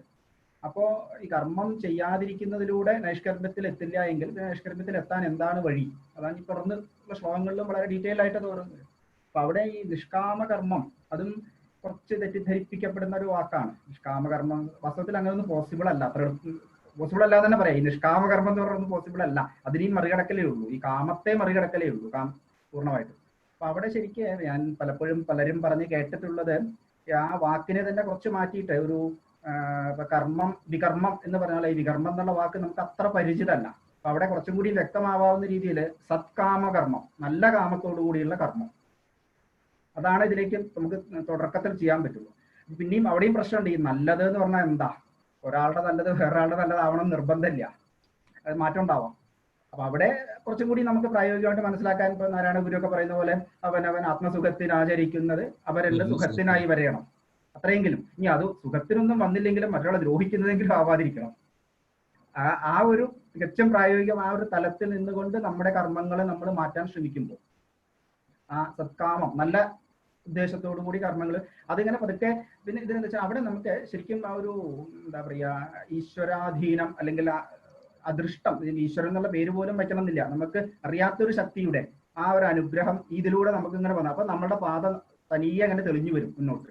നല്ല കാമങ്ങളോടുകൂടിയുള്ള കർമ്മങ്ങളാവുമ്പോൾ ഇപ്പൊ കഴിഞ്ഞ ദിവസം പറഞ്ഞ പോലെ കുറെ കഴിയുമ്പോൾ ഈ കർമ്മത്തിന്റെ ഗതി നമുക്ക് തന്നെ മനസ്സിലാവും, നമ്മൾ വിചാരിക്കുന്നിടത്തൊന്നും അല്ല, നമ്മളുടെ നിയന്ത്രണത്തിലല്ല ഇത് എന്നുള്ളത്. നേരെ മറിച്ച് നല്ലതല്ലാത്ത അല്ലെങ്കിൽ മറ്റു പല കാമങ്ങളോടുള്ള കർമ്മങ്ങളാകുമ്പോൾ ഒരിക്കലും നമ്മുടെ ചിന്ത ഈ തലത്തിലേക്ക് പോവുക പോലും ഇല്ല ഒരു കാലത്ത്. അവിടെ കർമ്മത്തിലും അതിന്റെ മേന്മയിലും അല്ലെങ്കിൽ അതിൽ മറ്റുള്ളവരായിട്ട് താരതമ്യം ചെയ്ത് അതിൽ നമ്മൾ എവിടെ നിൽക്കുന്നു, നമുക്ക് എങ്ങനെ കാമാവാം, അങ്ങനെയുള്ള ആ ഒരു സൈക്കിളിൽ നമുക്ക് ഒരിക്കലും മോചനം കിട്ടുന്നില്ല. അതിന് പകരം നല്ല കാമങ്ങളോടുകൂടി മുന്നോട്ട് പോകുമ്പോൾ ഈ സൈക്കിൾ എന്നുള്ള മോചനത്തിന് സഹായിക്കുന്ന രീതിയിലുള്ള ചിന്തകൾ നമ്മളിൽ തുറന്നു വരും.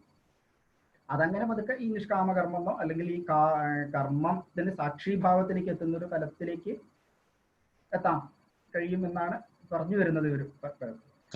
കഴിയുമെന്നാണ് കഴിഞ്ഞിട്ടുള്ളവർ പറയുന്നത്. നമുക്ക് അനുഭവം ഇല്ലാത്ത കാരണം നമ്മൾ പറയാനേ പറ്റും, നമുക്കത് ലോജിക്കലി ചിന്തിക്കാനേ പറ്റും അങ്ങനെ ഒരു സാധ്യതയെ പറ്റിയിട്ട്. പിന്നെ അങ്ങനെ വരുമ്പോൾ ശരിക്കും ഈ എന്താ പറയാ, ഇപ്പൊ നമ്മള് സാധാരണഗതിയിൽ നമ്മുടെ കർമ്മങ്ങളെ പറ്റിയിട്ട് പറയുമ്പോൾ ആഗമകർമ്മങ്ങൾ നമ്മൾ വെച്ചാൽ നമ്മുടെ ഒരു കർമ്മത്തിന്റെ ഭാഗമായിട്ട് തുടർന്ന് നമ്മൾ ഉണ്ടാക്കിയെടുക്കുന്ന ആ വാസനകളിലൂടെ തുടർന്ന് വരുന്ന കർമ്മം അങ്ങനെ വരാനുള്ളത് സഞ്ചിതമായതുണ്ടാവും, കഴിഞ്ഞ ജന്മങ്ങളിലൂടെ കൊണ്ടുവന്ന് വെച്ചത്. പ്രാരബ്ധ കർമ്മം ഉണ്ടാവും ഈ ജന്മത്തിൽ നമുക്ക് എന്തായാലും അനുഭവിക്കുന്നത്. അപ്പൊ ഈ ആഗമങ്ങൾ ഇല്ലാതാവും ഇങ്ങനെയുള്ള നൈഷ്കാരം ആ ഒരു ഭാവത്തിൽ എത്തുമ്പോൾ സഞ്ചിതം അവിടെ അവസാനിക്കുകയാണ്. അതോടുകൂടി നമ്മുടെ ഈ ഒരു അവസ്ഥ എത്തിക്കഴിയുമ്പോൾ പ്രാരബ്ധ കർമ്മം അനുഭവിക്കാൻ വേണ്ടി അവിടെ ജീവിക്കുകയും ചെയ്യുന്നു നമ്മൾ ബാക്കി എന്നൊരു. അതാണ് ഈ മഹാത്മാക്കളൊക്കെ അവർക്ക് അസുഖങ്ങൾ വന്നാലും ഹാർട്ട് അറ്റാക്ക്, രാമകൃഷ്ണ പരമഹംസര്, രമണ മഹർഷി, ഇവർക്കൊക്കെ ക്യാൻസർ ആയിരുന്നു അവസാനം. അപ്പൊ ഈ പറയുന്ന നിർമ്മലാനന്ദഗിരി സ്വാമികളും അവസാനം ക്യാൻസർ ആയിരുന്നു സമാധിയാവുന്ന സമയത്ത്. ഈ പ്രാരബ്ധ കർമ്മത്തിൽ നിന്നും ആർക്ക് ക്യാൻസറിനെതിരെ ഏറ്റവും അധികം ചികിത്സയും ഏറ്റവും അധികം ക്ലാസ്സുകളും എടുത്തിട്ടുള്ള വ്യക്തിയാണ് അദ്ദേഹം.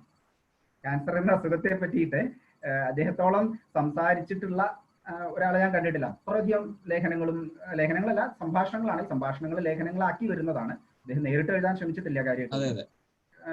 അത്രയധികം സംസാരിച്ചിട്ടുണ്ട്. ക്യാൻസർ എന്നല്ല, ആയുർവേദത്തിലെ ഒട്ടുമിക്ക മേഖലകളും അതിൽ ക്യാൻസർ, പ്രമേഹം, അങ്ങനെ ചില രോഗങ്ങൾ കുറച്ച് പ്രത്യേകിച്ച് കൂടുതൽ സംസാരിച്ചിട്ടുണ്ട് അദ്ദേഹം. പക്ഷെ എന്തായാലും അവസാനം അത് പ്രാരബ്ധ കർമ്മം. അതാണ് സ്വാമിജി അത് എനിക്ക് പണ്ട് പറഞ്ഞിരുന്നതെന്ന് നേരിട്ട് ഓർമ്മയുണ്ട്. അതായത് പല അസുഖങ്ങളും വരുമ്പോൾ സ്വാമിജി പറയാൻ ഒരിക്കൽ ഒരു യാത്ര കഴിഞ്ഞ് വന്നപ്പോൾ മഞ്ഞപ്പിത്തത്തിന്റെ അത് വന്നു. അപ്പൊ സ്വാമിജി പറഞ്ഞാൽ അതവിടെ പോയി ചികിത്സിച്ചാൽ മതി. അപ്പൊ വെള്ളത്തിൽ നിന്നാണ് മഞ്ഞപ്പിത്തം വരണം എന്ന് പറഞ്ഞാൽ ഞാൻ വിശ്വസിക്കില്ല, ഞാനത് അംഗീകരിക്കാൻ തയ്യാറല്ല. എത്രയെന്ന് അറിഞ്ഞോട്ടെ, ബിൽറൂബിന്റെ എത്ര ഉണ്ടെന്ന് അറിഞ്ഞോട്ടെ, എന്നിട്ട് വിചാരിച്ചിട്ട് ബാക്കി ഞാൻ നോക്കിക്കോളാം. അപ്പൊ അങ്ങനെയുള്ള ഒരു ആറ്റിറ്റ്യൂഡായിരുന്നു. വരണത് വരട്ടെ അസുഖങ്ങൾ, നമുക്ക് അതിന് വേണ്ടത് മതി, ഇതിലപ്പുറമൊന്നും അതിനെ കുറിച്ച് അദ്ദേഹം പറയുന്ന പോലെ നമുക്കാവാൻ കഴിയില്ല. അത് വേറൊരു. അങ്ങനെയുള്ള പ്രാരബ്ധകർമ്മങ്ങൾ അനുഭവിക്കാൻ, അതായത് ഈ മഹാന്മാരുടെ ഒക്കെ ജീവിതത്തിലേക്ക് നോക്കിയാൽ ഈ ഒരു കൺഫ്യൂഷൻ വരും നമുക്ക്. ഇത്രയൊക്കെ അറിവുള്ള ആൾക്കാരായിട്ട്, അല്ലെങ്കിൽ ഇത്രയൊക്കെ അനുഭവമുള്ളവരായിട്ട്, അതല്ലെങ്കിൽ ഇത്രയൊക്കെ നല്ല രീതിയിൽ ജീവിച്ചിട്ട് പിന്നെയും ഇതല്ലേ അവരുടെയൊക്കെ ജീവിതത്തിൽ കാണുന്നത് എന്നുള്ളൊരു കൺഫ്യൂഷൻ. അത് നമ്മുടെ തോന്നലാണ്. അവർക്കതെങ്ങനെ ബാധിക്കുന്നു എന്നുള്ളൊരു നമ്മൾ മനസ്സിലാക്കാൻ പറ്റില്ല നമുക്കത്. അതാണ് ബാലകൃഷ്ണൻ നായർ സാറൊക്കെ പറഞ്ഞതായിരുന്നു, അസുഖം ചികിത്സ കുട്ടികളുടെ ആവശ്യമാണ്, എന്റെ ശരീരത്തിനല്ല അത് ആവശ്യം, കുട്ടികൾക്ക് പിന്നെ അത് വേണം, ആയിക്കോട്ടെ നിന്ന് കൊടുക്കുന്നു. ഒരിക്കലും സ്വാമി ഇങ്ങനെ പറയുണ്ടായിരുന്നു, ഇങ്ങനെ നിങ്ങൾ നോക്കിയിട്ട് പറയും, അയ്യോ പാവം ഈ സ്വാമി ഒറ്റയ്ക്ക് ജീവിക്കുന്നു, ആഹാരം കൊടുക്കാൻ ആരുമില്ല, ഭിക്ഷ പോയിട്ട് ഇങ്ങനെ ജീവിക്കുന്നു, എന്തൊരു കഷ്ടമല്ലേ സ്വാമിയുടെ ജീവിതം നിങ്ങൾ വിചാരിക്കുന്നു. ഞാൻ ഇവിടെ ഇരുന്ന് വിചാരിക്കുന്നു, ഭാര്യ, കുട്ടികളുടെ കാര്യങ്ങൾ, ഇയാളുടെ ജീവിതം എന്ത് കഷ്ടമല്ലേ ഞാൻ വിചാരിക്കുന്നു ഇവിടെ ഇരുന്നിട്ട്, അത്രയേ ഉള്ളൂ. നിങ്ങൾ വിചാരിക്കുന്നത് ഞാൻ വിചാരിക്കുന്നത്, നമുക്ക് രണ്ടുപേർക്കും കഷ്ടമാണെന്ന് അങ്ങോട്ടും ഇങ്ങോട്ടും അറിയാം. അത് നിങ്ങൾ വിചാരിക്കുന്ന കഷ്ടമല്ല എന്റെ, ഞാൻ വിചാരിക്കുന്ന കഷ്ടമല്ല നിങ്ങളുടെ. പിന്നെ ഈ നൈഷ്കർമ്മ്യം, ഇതിനെ ഈ നമ്മള് സാധാരണഗതിയിൽ സ്വാഭാവികമായിട്ട് ഇപ്പൊ നമ്മളെ സംബന്ധിച്ചിടത്തോളം ഈ ഒരു പ്രായത്തിൽ ഈ കാര്യത്തിൽ നമ്മൾ ചിന്തിക്കുമ്പോൾ അത്ര പ്രശ്നങ്ങളല്ല.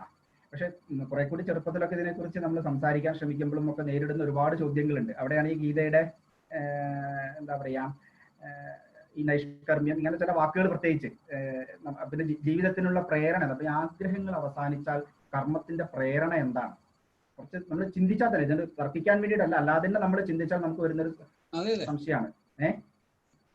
ആഗ്രഹങ്ങളുടെ കർമ്മത്തിന്റെ, അതെ കർമ്മത്തിന്റെ പ്രേരണ നമുക്കൊരു കാര്യം, കാരണം കർമ്മം ചെയ്യാതെ നമുക്ക് ഒരിക്കലും ഇരിക്കാൻ കഴിയില്ല. അത് തൊട്ടടുത്ത ശ്ലോകങ്ങളിൽ അതിനെക്കുറിച്ച് വരുന്നുണ്ട് കൃത്യമായിട്ട്. കർമ്മം ചെയ്യാതിരിക്കാൻ പറ്റില്ല.